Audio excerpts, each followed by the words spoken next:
नमस्कार प्रिय विद्यार्थियों, मेरे YouTube चैनल हिंदी वितान पर आपका एक बार फिर से स्वागत है।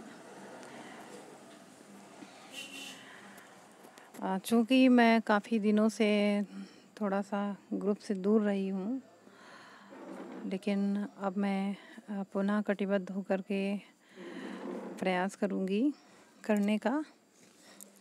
तो विद्यार्थियों, आज की कक्षा में हम लोग देवनागरी लिपि के बारे में पढ़ेंगे, क्योंकि कोई भी एग्ज़ाम हो, चाहे वो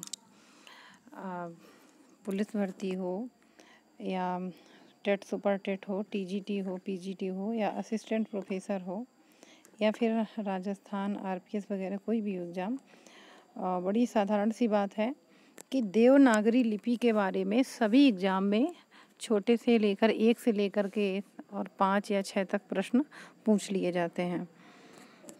बस यही है कि परसेंटेज कहीं ज़्यादा होता है, कहीं थोड़ा सा कम होता है। तो आज हम लोग देवनागरी लिपि के बारे में पढ़ेंगे। सर्वप्रथम हम देवनागरी के इतिहास पर एक नज़र डालेंगे, क्योंकि डॉक्टर द्वारिका प्रसाद सक्सेना के अनुसार सर्वप्रथम देवनागरी लिपि का जो प्रयोग है वो गुजरात के एक थे नरेश जयभट्ट जी, 700 से 800 ईस्वी के आसपास। तो उनके शिलालेख में मिलता है। 8वीं शताब्दी में चित्रकूट में, 9वीं शताब्दी में बड़ौदा के ध्रुवराज भी अपने राज्यादेशों में इस लिपि का प्रयोग किया करते थे, ऐसी जानकारी मिलती है। और समूचे विश्व में प्रयुक्त होने वाली लिपियों में देवनागरी लिपि की विशेषता सबसे भिन्न है। अगर हम रोमन उर्दू लिपि से इसका तुलनात्मक अध्ययन करें तो देवनागरी लिपि इन लिपियों से अधिक वैज्ञानिक है। रोमन और उर्दू लिपियों के स्वर व्यंजन मिले जुले रूप में रखे गए हैं, जैसे अलिफ, बे, ए, बी, सी, डी, एफ आदि, है ना। तो दोनों लिपियों की तुलना में देवनागरी में इस तरह की अव्यवस्था नहीं है। इसमें स्वर अलग अलग रखे गए हैं और व्यंजन अलग अलग रखे गए हैं।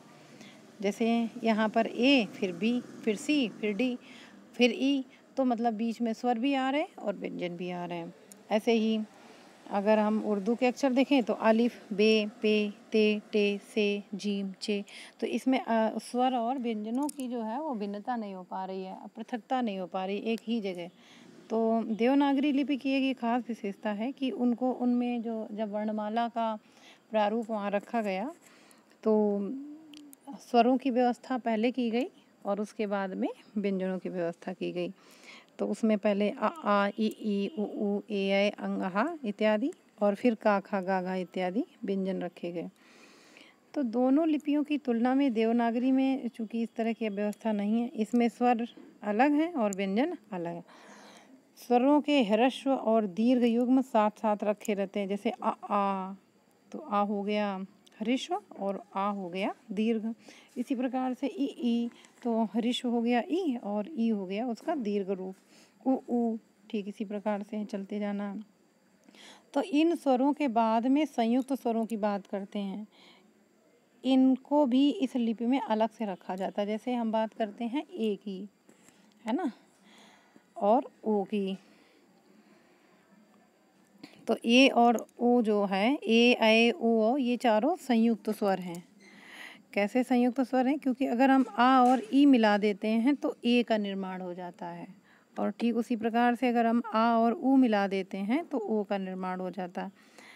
आप कई बार जब उच्चारण स्थान पढ़ते होंगे इसमें, तो आप देखते हैं कि आ का उच्चारण स्थान जो है वो कंठ है और ई का तालु है। लेकिन जब हम ए का उच्चारण स्थान ज्ञात करने की कोशिश करते हैं तो क्या लिखा रहता है?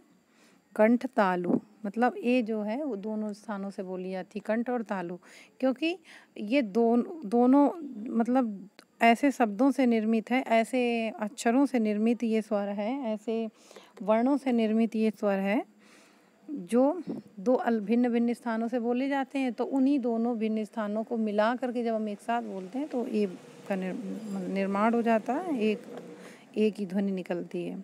ऐसे ही आ आप कंठ से बोलते हैं और ऊ आप ओष्ठ से बोलते हैं। तो जब हम ओ का उच्चारण स्थान देखते हैं तो कंठोष्ठ लिखा रहता है, कंठोष्ठ। ठीक है, तो ये बात तो आपको क्लियर हो गई होगी। अब हम लोग आगे चलते हैं।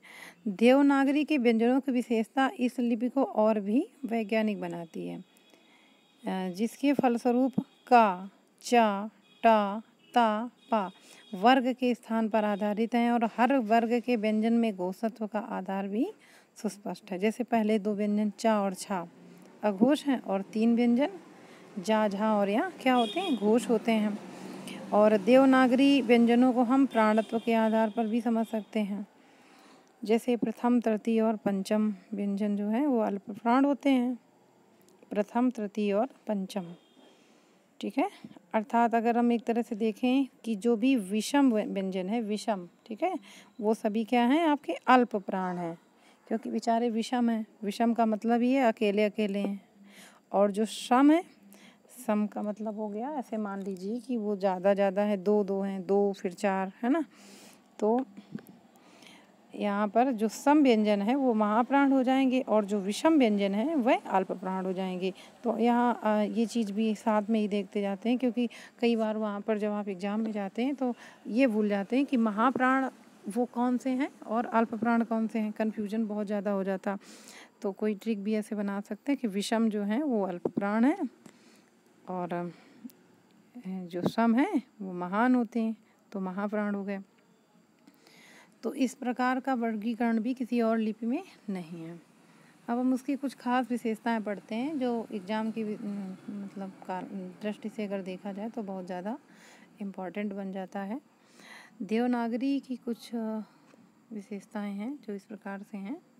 नंबर 1 तो इसका ले लीजिए कि लिपि चिन्हों के स्थान पर ध्वनि के अनुसार जो है, लिपि चिन्हों के जो नाम हैं वह ध्वनि के अनुसार हैं। इस लिपि में चिन्हों के जो द्योतक हैं उसके ध्वनि के अनुसार ही होते हैं और इनका नाम भी उसी के अनुसार होता है, जैसे आ, ओ, औ, का, खा आदि। किंतु रोमन चिन्ह में आई किसी भी ध्वनि का कार्य करती, जैसे भ धन आ, ब धन का, ला धन या लय आदि। इसका एक कारण यह भी हो सकता है कि रोमन लिपि वर्णात्मक है और देवनागरी जो है वो ध्वन्यात्मक है।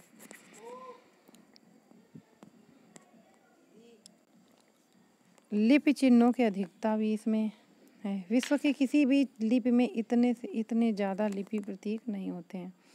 अंग्रेजी में ध्वनियाँ 40 के ऊपर हैं, किंतु केवल 26 लिपि ध्वनियों से ही काम चलाया जाता। उर्दू में का, खा, छा, ठा, ढा, ड़ा, था, धा, फा और भा आदि के लिए लिपि चिन्ह नहीं। इनको व्यक्त करने के लिए उर्दू में हे से काम चलाते हैं। इस दृष्टि से ब्राह्मी से उत्पन्न होने वाली अन्य कई भारतीय भाषाओं में लिपियों की संख्याओं की कमी नहीं है।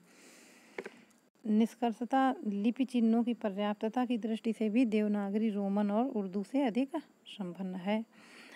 अगला पॉइंट देख लेते हैं, स्वरों के लिए स्वतंत्र चिन्ह है। देवनागरी में ह्रस्व और दीर्घ स्वरों के लिए अलग अलग से चिन्ह हैं उपलब्ध है और रोमन में एक ही अक्षर से आ और आ दोनों को स्वर को दिखाया जाता है। बिल्कुल सही है ना।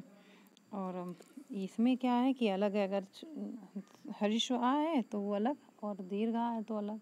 छोटी की मात्रा मतलब ह्रस्व ई की मात्रा अलग तरह से दिखाई जाती है और जो दीर्घ ई है उसकी मात्रा दूसरे तरह से दिखाई जाती है। लेकिन रोमन इत्यादि में क्या है, कभी कभी आई से ही वो बड़ी ई की मात्रा भी दिखा देते हैं और उसी से छोटी की मात्रा भी दिखा देते हैं, कई बार उसको साइलेंट भी कर देते हैं। अब इसमें देखना है अगला जो है व्यंजनों की आक्षरिकता। तो इस लिपि के हर व्यंजन के साथ एक स्वर आ का प्रयोग रहता है, योग रहता है। जैसे अगर चा हम बोल रहे हैं चा, तो वो चा स्वतंत्र रूप से चा कब है, जब उसमें हलंत लगा रहता है। अगर उसमें हलंत नहीं लगा, इसका मतलब सीधी सी है कि चा में आ का जो मात्रा है ह्रस्व आ अपने आप ही जुड़ा हुआ है। तो किसी भी लिपि के अक्षर को तोड़ना है तो आक्षरिकता कहलाता है। इस लिपि का एक ये अवगुण भी है, किंतु स्थान कम घेरने की दृष्टि से विशेषता भी है। जैसे देवनागरी लिपि में कमल 3 वर्णों के संयोग से लिखा जाता, जबकि रोमन जो है वो 6 वर्णों के संयोग से लिखा जाता, के, ए, यम, ए, है ना।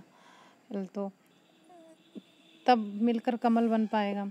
जबकि यहाँ कमल, तो वो एक ही अक्षर में उसी में हलंत ना लगा करके उसी को पूरा कर दिया, तो अपने आप आ की मात्रा उसमें बन जाती है। तो एक तरह से देखा जाए स्थान की दृष्टि से, स्थान घेरने की दृष्टि से ये लिपि थोड़ी सी ठीक है, क्योंकि रोमन में तो मैं देखती हूँ कि अक्षर उसमें बहुत ज़्यादा बढ़ जाते हैं किसी के लिए भी।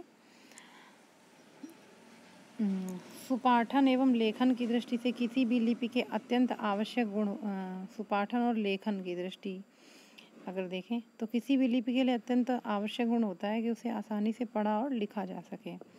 इस दृष्टि से देवनागरी लिपि अधिक वैज्ञानिक है, उर्दू की तरह नहीं है जिसमें जूता और जोता जोता आदि कई रूपों को पढ़ने की गलती अक्सर लोग करते हैं।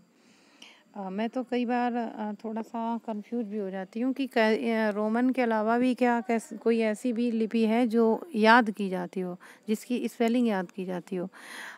देवनागरी लिपि में तो ऐसी कोई व्यवस्था नहीं है कि उसकी स्पेलिंग याद की जाती हो, कि कमल लिखना है तो का म ल लिखा जाएगा और कोमल लिखना है तो का में ओ की मात्रा, फिर यम, फिर माँ, फिर ला, ऐसा नहीं होता है। लेकिन जब भी हम इंग्लिश में जाते हैं, रोमन वर्णमाला में जाते हैं या रोमन लिपि में जाते हैं, तो वो क्या है कि एक तरह से बनाने की तो भाषा है, बनाए तो जा सकती है, लेकिन तब भी पूरी ज़्यादातर वो मतलब मीनिंग पर ही आधारित होती है। जिसको जितनी ज़्यादा मीनिंग याद है वो उतना ही ज़्यादा परफेक्ट हो जाता है रोमन में।